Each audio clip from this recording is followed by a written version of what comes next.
मैं कार्यक्रम में था जिस दिन खबर आई और देवरिया था, देवरिया से वहीं से तुरंत मैं चल दिया सैफई के लिए।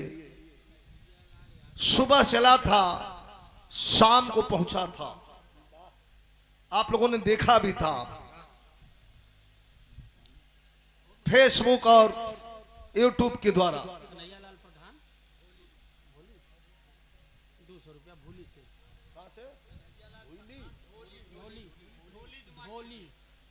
आदरणीय हमारे कन्हैयालाल भैया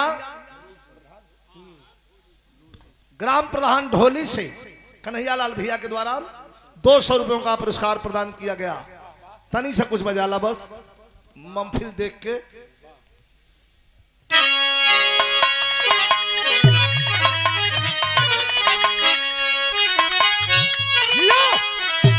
उठाए रहो, उठाए रहो, बहुत अच्छे।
हमारे नौजवान साथी भी हैं, ना होई तो इनके मन में हुई कि बस भुलवावत हुन।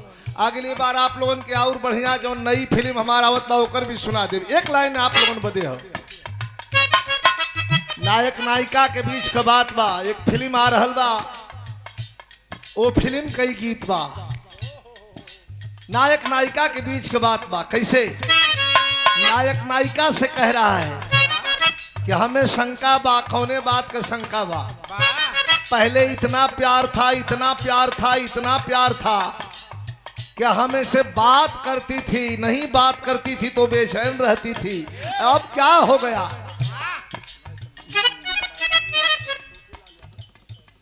हीरो हीरोइन से कहले रहल,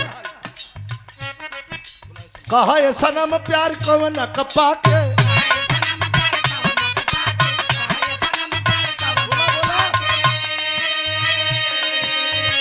ये सोना कहा ये सनम प्यार कौन कपा के। एक बेर तकलू ना एक मुस्का के।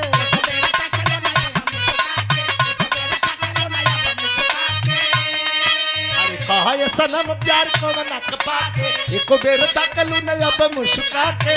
लेकिन पगला का प्यार तोहरा दिल में बेवफा हो। पगला का प्यार तोहरा दिल में बेवफा हो।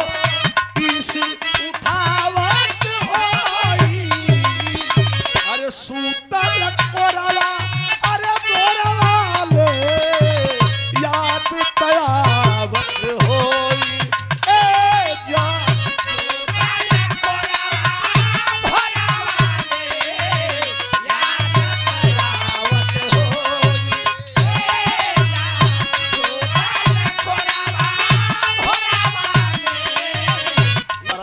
बहुत बढ़िया लाइन है। पगला का प्यार तोहरा दिल में बेवफा हो।